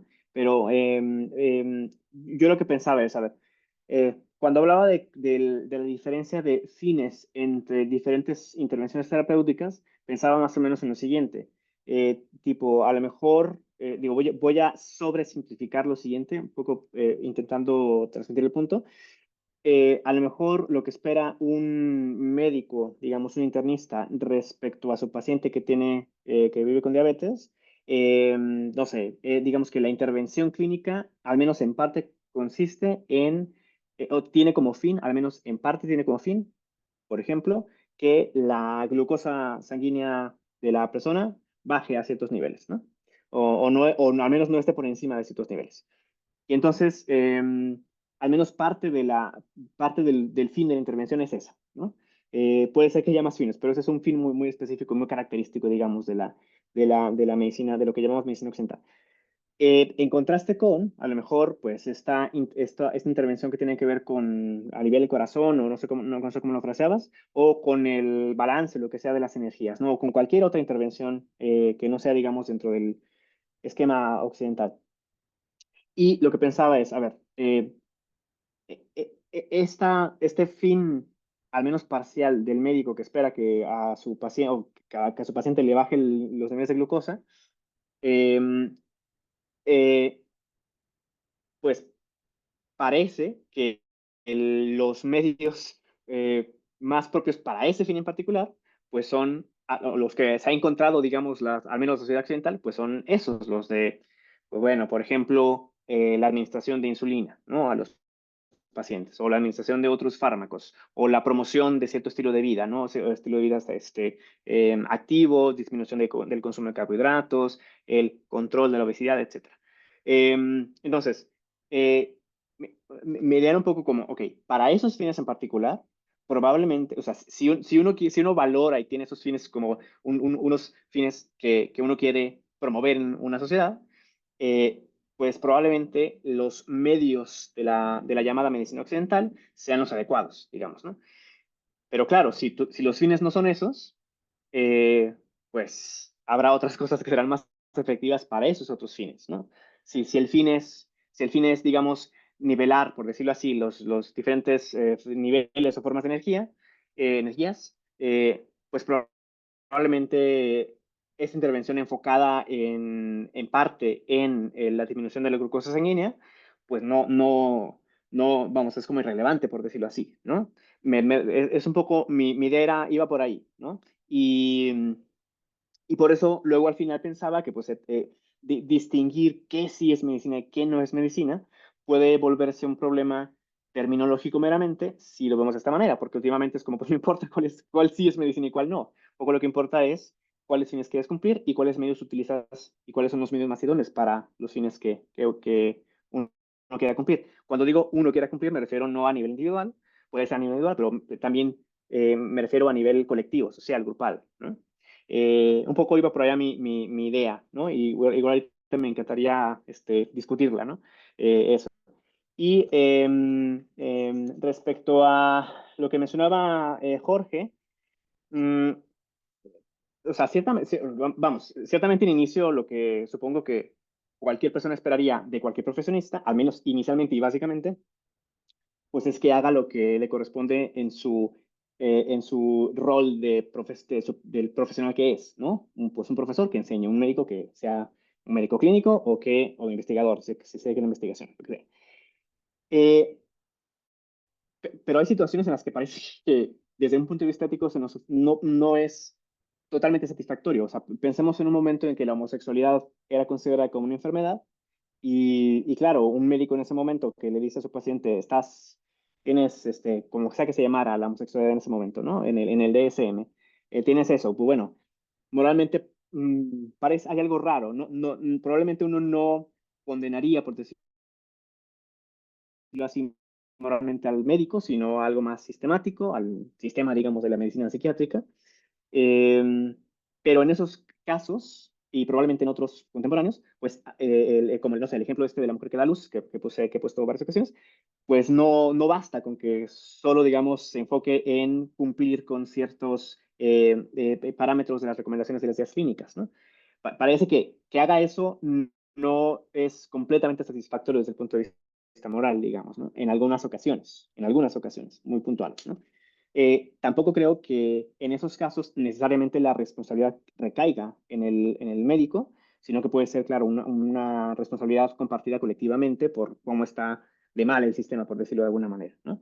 Pero bueno, perdón, creo que Rosa María quiere comentar algo, igual ya si hay alguien más, los escucho. Sí, si les Sí, parece, gracias.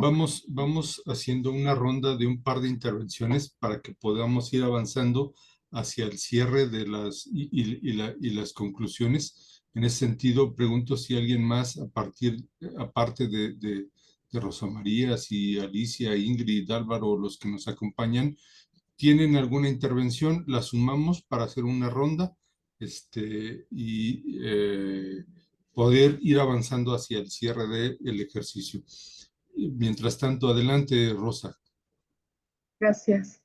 Eh, que sí, creo entender lo que comentas sobre la terminología, en cuestión de las diferencias en la forma de hacer medicina, pero creo que hay algo muy delicado porque, por ejemplo, en San Luis Potosí se está criminalizando a las parteras y eso no es cualquier cosa. No solamente es decir, nosotros, sector salud, podemos dar un parto adecuado, entre comillas, cosa que ustedes no, pero no solamente es una cuestión teórica, es una cuestión jurídica y de verdad hay colectivos de San Luis Potosí que yo conozco que hay procesos de sistematización en comunidades TENE, comunidades indígenas, que estaban padeciendo procesos judiciales de criminalización porque les prohibieron ejercer la partería. Entonces creo que hay cosas bastante delicadas que tienen consecuencias muy concretas, ¿no? Y por eso mismo creo que la salud como tal, conceptual, creo que está cooptada por un sistema capitalista. Por eso es bien difícil, lo que comentaba el señor Jorge, se me hace como muy romántico. Es muy difícil vivirlo cuando se coopta la salud como tal y se convierte en un encarnizamiento terapéutico. Y no solamente un encarnizamiento terapéutico a nombre de la salud, sino es un encarnizamiento jurídico, si no ejerzo la salud como lo establecido. Entonces, sí, me quedo con, o sea, mi comentario no es para que lleguemos a una resolución ahorita, pero creo que la filosofía, pues como diría Heidegger, ¿no? Ser hombre significa filosofar, más allá de la academia. No creo que estemos hablando aquí de la filosofía académica, que sí creo que la academia estamos debiéndole, ¿no? Debiéndole mucho a la salud. Y creo que por algo se dice que la medicina salvó la bioética, que, y claro que con ello vamos de la mano y se generan problemas bioéticos muy concretos que no se han resuelto y que el capital ha aprovechado como para volver a hacer lo que decía anteriormente, pues sacar lo mayor provecho de un cuerpo enfermo, lo que conviene. Entonces, bueno, me quedo con esos cuestionamientos y agradezco la participación de todos. Pues porque la enfermedad es negocio, ¿no? Pero bueno, profesor Delfín. Eh, yo escucho a la compañera Rosa María y al compañero Jorge y todo lo que ha dicho el profesor Héctor y el escuchar a intervenir al profesor Rafael también y siento que hay muchas cosas más en común que tenemos, independientemente de que ustedes estén en México y yo esté en Panamá. Tenemos muchas cosas en común que nos unen, que las que nos dividen. Y una de ellas es el sistema de salud. Nuestro presidente aquí en Panamá tuvo que prácticamente rogar en su primer año de mandato, rogarle al sistema de salud de que vean al paciente como un sujeto y no como un objeto. O sea, llamándole, jalándole las orejas a los médicos porque carecen de esa parte humana y carecen de ese sentido de hacer su labor como debería de ser, no simplemente como un mero trabajo. Y también tuvo que ponerle un punto final al tema del monopolio farmacéutico, al punto de que el gobierno vende ahora las medicinas a muy bajo precio, lo que te costaba una píldora para la presión arterial en la farmacia, que te costaba $1.30, el gobierno te la vende en 15 centavos. Entonces, ¿por qué les comento esto? Porque siento de que en sí el sistema, los profesionales de salud deberían de tratar de estructurar esa parte humana dentro de ellos y recordar que ellos también son humanos. Interiorizarlo en el sentido de que en algún momento serían ellos los que pasen por esa dificultad, ¿no? Y tal vez aquí en Panamá los médicos están dejando a un lado el tema de enganchar con la filosofía. Por eso una de las preguntas que yo le hice al inicio de mis intervenciones fue esa. ¿De qué punto se ha alejado la medicina de la filosofía? Entonces, ese solamente era a modo de consideración para aportar al conversatorio. Gracias, profesor. Rafa, un agregado pequeño a lo que decía Rosa. Cuando he dado clases a médicos, clases de bioética a médicos, como el principal malestar es no solo la instrumentalización que padecen, sino el desafío que tienen de cumplir lo legal, ¿no? Es decir, qué me obliga frente a este aborto? ¿Qué me obliga frente a esta persona desahuciada? Que, o sea, parte del problema de la medicina y un poco, voy a decirlo así, y su instrumentalización está en esta dimensión jurídica, la medicina legal, ¿no? Las muchas normas, las muchas leyes absurdas que existen, por lo menos en el sistema sanitario mexicano, ¿no? En fin, como agregado a lo que estaba diciendo, Rosa. No sé si quieres ir reaccionando para que podamos ir pasando hacia el final de la sesión. Sí, claro. Bueno, digo, gracias por el ejemplo que pone Rosa María, por supuesto que ayuda a problematizar importantemente lo que yo estaba comentando. Em, o sea, o sea, yo creía que eso nos enfrenta, o sea, para complementar lo que estaba diciendo respecto a los fines, casos como este que comenta Rosa María de las parteras que están siendo criminalizadas, claro, o sea, nos enfrenta a que como sociedad tenemos que decidir, digamos, cuáles fines queremos implementar. O sea, tipo, a ver, en ese caso es, uno, qué queremos y qué está bien, ¿no? Desde un punto de vista moral. Si hay conocimiento de que la intervención médica con los cuidados, digamos, propios de la medicina occidental, digo, la medicina occidental, eh, reduce la probabilidad de que haya problemas de infecciones, por ejemplo, lo que sea, o problemas en el parto de alguna naturaleza, eh, y que otras prácticas, por ejemplo, prácticas que se llevan a cabo las parteras, pueden incrementar el riesgo de alguna complicación. Bueno, claro, la pregunta iba a ser, eh, ¿qué es lo correcto hacer? ¿Qué queremos? Y esa es una pregunta.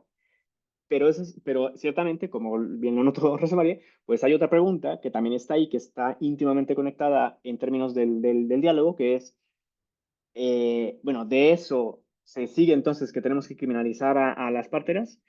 Y ahí también yo diría, seguramente ahora mismo no tengo yo una respuesta, o sea, más mi respuesta intuitiva es, pues no hay que criminalizarlas, no en principio, a menos no, digamos, a menos no en todos los casos, digamos, ¿no? Em, pero, digo, no tengo una respuesta, me parece, digo, el caso es claramente complejo, respecto a si es correcto o no criminalizarlas, en el sentido de que creo que el asunto está formulado en el sentido de que es una práctica cultural específica, digamos, de un grupo originario mexicano, ¿no? Bueno, en el centro de México. Pues hay como estas consideraciones del respeto cultural, etcétera, por los pueblos originarios, ¿no? Eh, yo pensaría que sí, digo, seguramente uno puede abordar estos dos problemas de forma que están conectados cada uno por su cuenta. Respecto al primer problema, ¿qué queremos? Yo creo, o sea, mi posición personal, si es que les interesa conocerla, pues es claro, que necesitamos reducir el riesgo, ¿no? Valoramos la vida, creo que está bien reducir el riesgo en el parto, por ejemplo. Si la pregunta es la segunda, yo diría, al menos en principio, lo que veo superficialmente, me parece que la respuesta es no, al menos no de forma automática, no, no, no hay que hacer de forma automática la criminalización a las parteras, digamos, ¿no? Pero, digo, en el sentido de que seguramente si se elige pues que la intervención médica occidental es digamos, la apropiada desde un punto de vista no solo de salud, sino moral, eh, yo creo que puede haber otras intervenciones que puedan ser más favorables para estas personas que se dedican a ser parteras, ¿no? Es decir, no tienes que encarcelarlas para cambiar la práctica, ¿no? Y seguramente encarcelarlas o afectarlas de alguna forma legal, pues no es la única respuesta y probablemente no es la mejor, ¿no? O no al menos en todos los casos, ¿no? Entonces, bueno, un poco ese sería mi comentario. Digo, no, como bien lo apunta Rosa María, no, en este momento sería un poco difícil llegar a conclusiones demasiado, a, a opiniones demasiado conclusivas, pero bueno, es un poco el comentario que quería hacer al respecto de lo que se comentó. Y bueno, supongo que ya iremos terminando. Les agradezco mucho a todos la invitación a Héctor y a todos los que han estado aquí y también en Facebook y comentando y haciendo preguntas. Fue muy interesante para mí, muchas gracias, ¿no? Pero bueno, dejo el micrófono para que Héctor pueda hacer lo que tenga que hacer. Vamos a ir cerrando y daríamos lugar a una o dos intervenciones de un minuto para ver si alguien quiere decir una palabra como en esta lógica de con qué se queda, cuál sea su propia conclusión. Si un par de personas quiere tomar un minuto, tendríamos eso para que podamos cerrar. Mientras se animan, voy a pagar los costos de quien me patrocina y pues me tiene aquí el Instituto de Filosofía. En ese sentido, este proyecto del Instituto de Filosofía tiene una oferta educativa y esa oferta educativa es la que nos sostiene. En ese sentido, quiero compartir con ustedes un curso del área de desarrollo humano del Instituto de Filosofía. Es un curso titulado A la sombra del árbol, cuidadores del adulto mayor. Este programa, este curso en concreto, es un curso que inicia el 17 de julio, aunque aquí dice 3, es el 17 de julio, no sé por qué dice 3, y tiene el propósito de pensar los desafíos que representa a propósito del tema de la vejez, el tema de la ancianidad y los dilemas que enfrentan quienes son cuidadores, ¿no? Bueno, esta sería como una consideración. Algo un poco como reacción a este último comentario que hacías, Rafa. Yo creo que nos falta trabajar en términos de justicia epistémica, no solo de injusticia, sino de justicia epistémica, pues porque este último comentario que decías, ¿cuántos, voy a decirlo así, cuántos sanadores, cuántos terapeutas existen en nuestro país que no han pasado por una facultad de medicina? Que no han pasado por una facultad de medicina, y que garantizan, voy a decirlo así, en un sentido amplio salud, ¿no? En un sentido amplio salud. Me parece que ese desafío es muy importante. Por lo menos esa sería como una de mis posibles consideraciones. Pregunto, no sé si quienes nos acompañan en la sala quisieran tomar un minuto para algún comentario, conclusión, decir con qué se quedan. Rosa, No, adelante. yo, Héctor, bueno, agradeciendo a todos, a Héctor Rafael, y pues me voy con la pregunta que él nos hizo, pero más allá de preguntarnos qué es la filosofía, es qué es para nosotros la enfermedad, qué es para nosotros la salud y cómo lo entendemos. Y lo digo a nivel personal. Creo que la última pregunta es qué es el cuerpo para cada quien, ¿no? Y a partir de ahí entenderemos el fin que buscamos, que me parece súper interesante, lo que nos comenta, y a partir de ahí cómo lo vamos a conseguir. Sería todo. Gracias, Rosa. ¿Alguien más? Brevemente. Bueno, pues solo como reacción a Rosa, porque lo ha señalado varias veces, hay un filósofo chihuahuense que ha desarrollado una filosofía del cuerpo, solo por decir algunos de sus textos más importantes: Teoría Corporal, el Tránsito Filosófico. Arturo Rico Bobbio, si a ti, Rosa, y a cualquiera les interesa filosofía del cuerpo, creo que se pueden conseguir estos libros en digital. Rafa, pues no sé si puedes presentarnos algún comentario conclusivo de este planteamiento, que espero no hayamos sacado, que este haya sido un diálogo como suele ser en nuestras aulas, un diálogo del cual también nos permite exponernos, ponemos sobre la mesa, nos exponemos y también recibimos, ¿no? Yo espero que haya sido así y no que hayamos sacado el fusil, ¿no? Para fusilar las ideas. ¿Quisieras decir una palabra para que podamos concluir?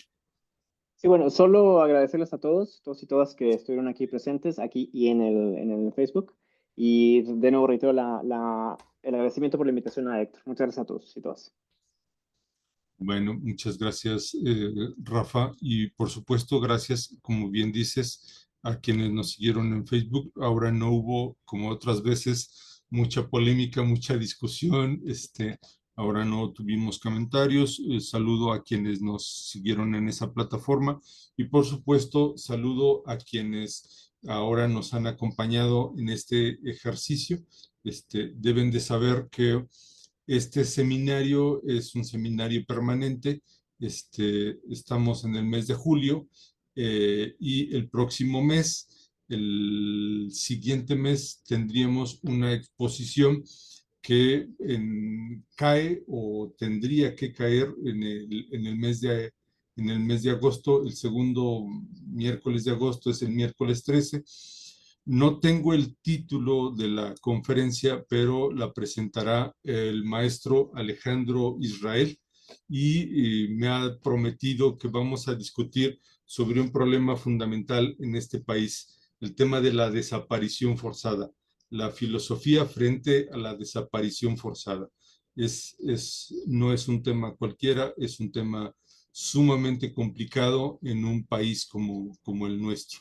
Esa sería una consideración. Una última promocional, pues pagando la factura del proyecto institucional. Es esto que estoy proyectando: un diplomado en desarrollo evolutivo del ser humano, visión filosófica integral, que tendría que ver con una comprensión de lo que significa la pregunta por el ser humano. Inicia el 27 de septiembre, pues es parte de la oferta del Instituto de Filosofía. Y el próximo mes, el próximo mes, pues estaríamos señalando otras ofertas que tenemos de cursos gratuitos que tiene el instituto. Por ejemplo, tenemos un curso gratuito de consultoría filosófica, pero ya lo vamos a anunciar, y así sucesivamente. Sin más, a quienes nos han acompañado, muchas gracias.